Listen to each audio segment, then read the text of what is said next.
Okay, we'll start. Just to give a brief about myself, I'm Kiran. Basically, coming from a stock markets background, was with Goldman Sachs for a few years, and prior to that with IBM and Hewlett Packard. Uh, Today's this session is primarily to give a brief about the professional education in terms of a chartered financial analyst or the financial risk manager or the CMA or the CISA. So the focus is to give insights about what these courses are all and how to go about in becoming a CFA, FRM, or so on and so forth. So I'll get started with CFA. Now, this course is offered, as we all know, by the Institute of CFA US and has three levels of examination pattern. Uh, this session is primarily to focus on the level 1, which has 240 MCQs divided into 3 hours each paper pen based examination. Next year, this examination is moving on to the online platform. But for this year, in June and December, the examinations will be conducted via the paper pen. So we have close to around 40 to 43% passing from the level 1. And for level 2 and level 3, the pass percentage actually is higher. So in terms of how the exams are conducted, primarily somewhere around the first Saturday or Sunday of every June and December. And since I'm talking about the level 1, the idea will be for those who are planning for CFA this year, it should be good if you are planning for December. And then the earliest that you can complete and become a CFA will be, in 21, the level 2, and the year later, the level 3. Study pattern, couple of hours per day using the, Kaplan, Princeton. Kaplan is primarily for the hard copy and the Princeton is for the online. That's what we use. And the preparatory, apart from that, the classes, and there needs to be actually, at least 5 months of preparation. The institute itself prescribes 300 hours, and that's what even we follow when it comes to the CFA every level, including level 1. And towards the end of the syllabus, we need to have a few more exams, at least a couple of them. And that's how CFA looks like from an overview point of view. Now, in terms of the primary importance of this session is few of the relevant questionnaires that I have been receiving feedbacks from several students. Now, first question is, who should be taking it up? Most of the fund managers within India and elsewhere, whether they are from hedge funds or mutual funds, they actually, aim for a CFA. People who are in the equity valuation, mergers and acquisition, research, or investment banking or consulting are ones who, look for a CFA designation. Now, most of them are actually, I'm aware during your graduation or post-graduation, especially those who are pursuing MBA, have your internship. The way actually the plan should be where during even your internship, whether you are within Mumbai or Pune, you still have Saturday and Sunday as flexible, where most of the companies have a 5-day working. So you can plan your internship in such a way that you still have for December aim for level 1, and that's how we have also structured our session. When most of the students coming from engineering background, they'll definitely find CFA to a large extent relatively easier. I'm not saying that people from commerce background will find it difficult. It's actually mutual. So there is a weightage of 20% from an accounting point of view. Now we need to know the IFRS and the US GAAP. That is the only level of understanding that requires the commerce or the accounting background when it comes to CFA level 1. The rest is relatively easier for those who are coming from an engineering background. Now, one common question that I also heard is, should I actually pursue this after joining the corporate? The answer is very simple. The earlier the better. Now, if you are studying your MBA and you also have at least one level of CFA, it gives you, an opportunity to even switch careers for those who do not want to move into a technology or an engineering or commerce into the world of equity markets or investment banking or funds. And those who are really interested in those domains, then definitely a CFA level one will be a handful.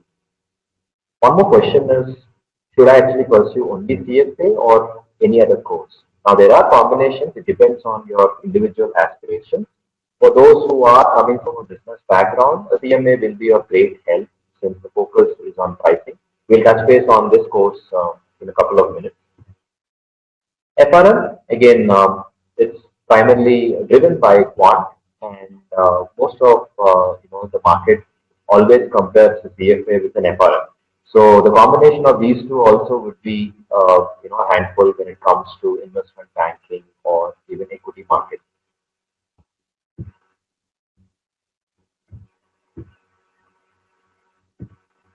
I've just put a couple of sample questions of how CFA level one looks like. Now, these are probably the basic level of questions what you see, but this is exactly how actually the exam pattern looks like. You'll have the multiple choice options that are available for us, and we need to look at the one which is closely the most suitable. Like for instance, we have the type of collateral used for the first question, where the collateral trust bonds are most likely to be secured, and in this case, the answer would be the security. So, like this, actually, there is a sample that I have just displayed for each of this course. And at the end of the session, I will be sending out a handout with a PDF of all this presentation. Moving on to FRM.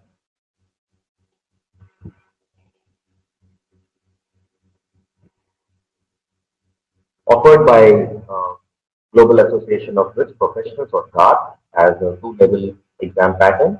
For level one, which is the focus for the discussion today, now we have 100 MCQs and again a paper and pen examination of 4 hours, and generally the pass percentage is around 40 to 45% for the level one. The exams are held every May and November, approximately around the third Saturday. And in terms of the plan, I would definitely suggest that for those of you who are interested in FRM, you can look at November for the level one and next year May for the completion of the other level. Similar to the FRM CFA pattern, we have for FRM also 5 months of preparation, which is necessary. Around 240, 250 hours what Institute also prescribes. We use Kaplan Schweizer and as well as the GARP. When we register for the FRM, GARP itself actually provides an online material. Now, apart from the preparatory, there will be live classes and there will be chapter-wise assignments and tests. And similar to the CFA, a common pattern that you will find is a mock exam, at least a couple of mock exams towards the end of the syllabus. And that's FRM.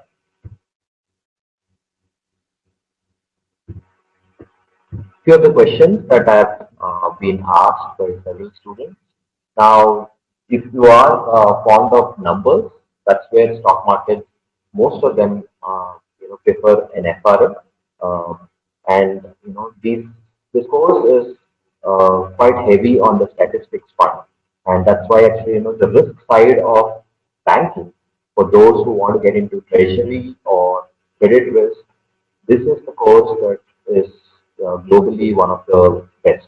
And for those who are keen on getting into stock market, I would definitely vouch for an FRM vis-a-vis a CFA. If you have both, that's fantastic.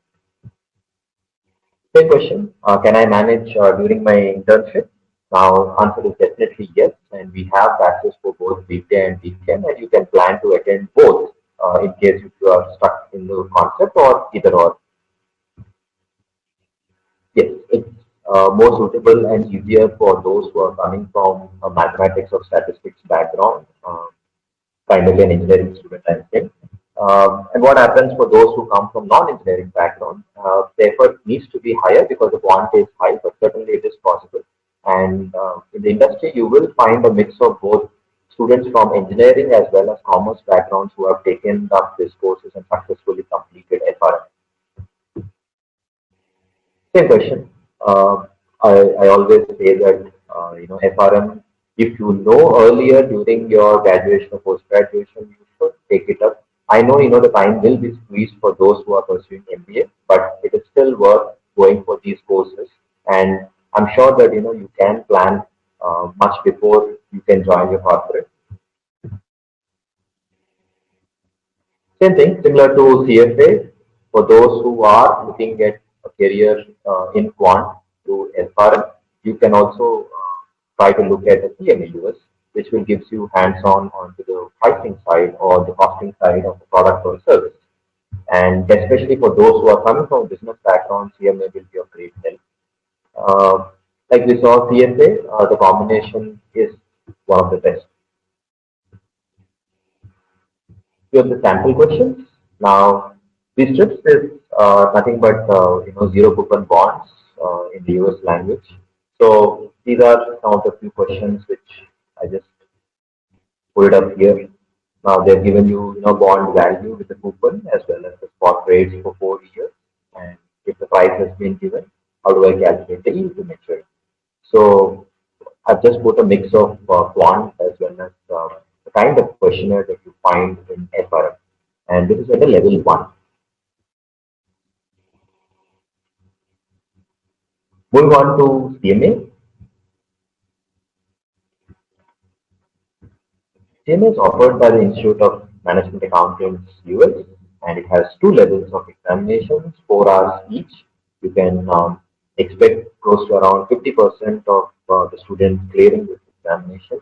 It has a pattern of 100 multiple choice, and once you clear that within 3 hours, you have another window of 2 essays, and each essay has approximately 5 to 6 sub questions. And these examinations are held similar to GMAT and GRE at a prometric center near you.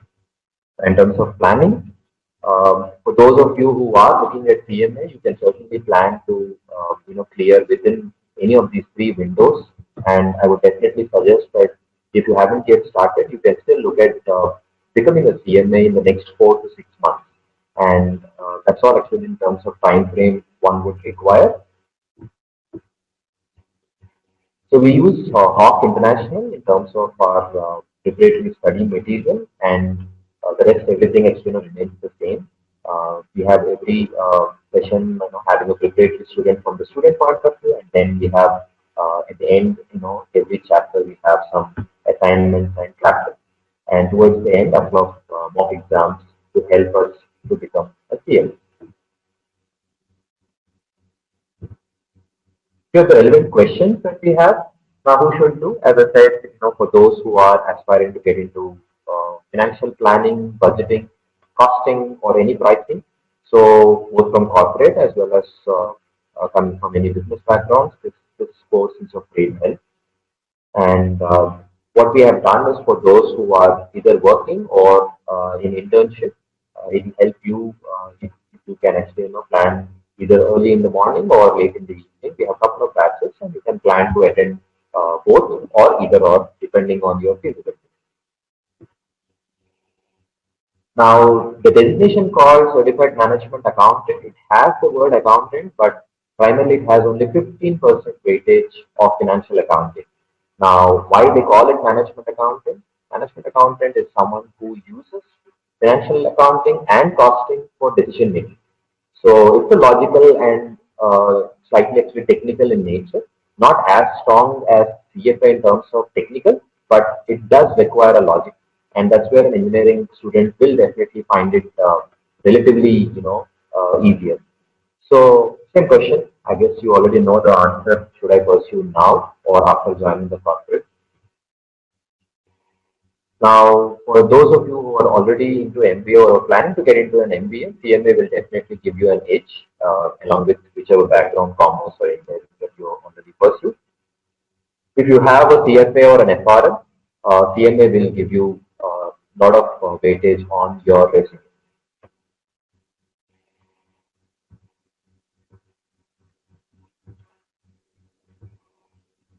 So a couple of sample questions. Now you can see that budgeting and costing. I've just given you a couple of questions to show how CMA looks like, and you have 35% of the weightage towards numericals in CMA. Now when it comes to CFA and FRM, you can probably see 60 to 70% of weightage towards numerical. Now, CMA is on the other side of the coin. You will have a lot of logical questions being asked and less of numerical. Having said that, you still have at least one third or more numerical.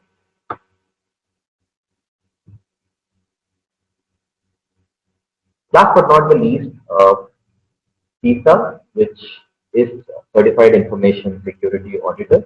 Now, this course is offered by CISA US, and it's one of the top most rated risk professional courses in the world. It has a pattern of 4 hours and 150 MCQs. None of these questionnaires or exams have any negative marking, and here also the close to around 45 to 50% of people actually clear CISA exam very first attempt. The good part of this course is you can write throughout 365 days or 366 days, being a leap year this year. Now you can plan, and if you're interested, you can actually write day after tomorrow. That's the flexibility that this course offers. And I would definitely suggest that for those of you who are aspiring to get into anything close to information security audit, probably you can plan around the month of June this year. 3.5 months, 1 hour per day, and we use the institute material itself, the researcher review manual, and the rest everything will remain the same. And towards the end, couple of mock exams is a must, and that's how CISA is in terms of overview. So the questions, now most of them actually who pursue CISA are into core banking or systems audit or the top big four that we say, Pricewaterhouse, KPMG, Deloitte, and EY. Most of them are, always focusing on the system side of the audit, and CISA is a must. Even the Reserve Bank of India, if you have to be an auditor, you need to have CISA, and that's as per the Indian Banking Act itself. And Capgemini, Accenture Consulting, Cognizant, they hire CISAs from an IT consulting point of view. I guess you already know the answer when it comes to internships. Now, the structure of the course is, though primarily towards cybersecurity, it also has one entire chapter dedicated for the SDLC methodology. Now, how do I actually develop the entire project if I want to move from a legacy IBM system to say a blockchain technology? Now, CISA is where they will actually come in handy to develop the controls and functionally advise the programmers. So you don't need to know programming if you want to get into a CISA. That's why actually there are students from both commerce as well as engineering background. Yeah. So I just mentioned that. So you have combination of both commerce as well as engineers taking up CISA. And it's very interesting course because one, it is relatively easier vis-a-vis the remaining three courses that I discussed. Two, it has a lot of prominence in the banking world and also the audit firms. So these two combinations, that's why you'll find people who are getting into at a later date into change management, project management, and project managers. That's where CISA is of great help. So CMA and the CISA is one combination that you will generally find in terms of the professional education that I'm discussing today. There are a lot of other combinations that you will see from CISA. For example, an ethical hacker is common actually from a CISA point of view. That depends on your individual aspiration.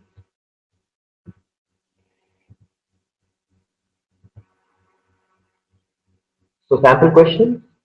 So you can probably see that these kind of questions which are pretty logical, and the tricky part of the MCQs is all options look more or less very similar and right.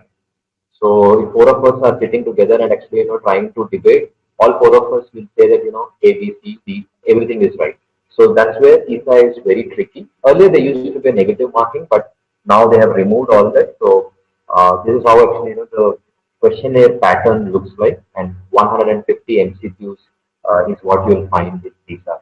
So that's it in terms of the overview. And any other questions that any one of you have, please feel free to ask.